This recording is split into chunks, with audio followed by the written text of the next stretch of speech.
एक औरत अपनी जेब से एक छोटा डिब्बा निकालती है। फिर वो उस उपकरण को अपने सिर के पीछे लगा लेती है।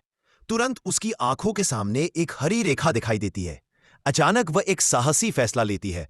बिना झिझके सामने की रेलिंग पार करती है और एक छलांग में खाई में कूद जाती है।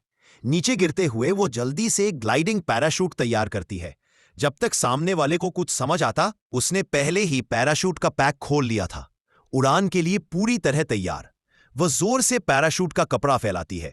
तेज गति की वजह से वो पैराशूट को नियंत्रित करते हुए चट्टानों के बीच से निकलती है।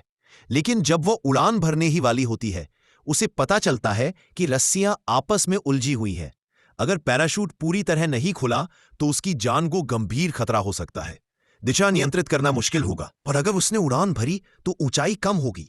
नीचे गिरने की रफ्तार बहुत तेज। जब खाई का किनारा करीब आता है, वह बेतहाशा रस्सियां ठीक करने लगती है। ठीक किनारे पर पहुंचते ही पैराशूट आखिरकार पूरी तरह खुल जाता है। उसने पहली परीक्षा पार कर ली।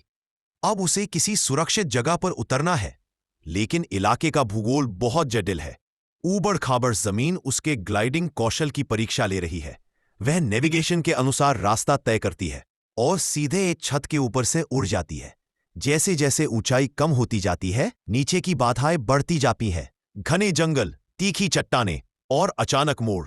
एक तीखे मोड़ पर एक लोहे की तार उसका रास्ता रोक लेती है। वह पूरी ताकत से पैराशूट खींचती है, पर बेकार। अब पैराशूट बुरी तरह उलझ चुका है। बचने के लिए उसे रस्सी काटनी पड़ती है। पैराशूट गिर जाता है और अब वह सिर्फ रस्सी से नीचे फिसल सकती है। यह दूरी उसकी बाहों की ताकत की असली परीक्षा है। नीचे तेजी से भागती गाड़ियां देखकर वह खुद भी घबरा जाती है। और बुरा यह कि रस्सी भी टूटने वाली है। लेकिन जान बचाने की चाह में जब रस्सी टूट जाती है, सौभाग्य से जमीन ज्यादा दूर नहीं होती और वह बिना किसी बड़ी चोट के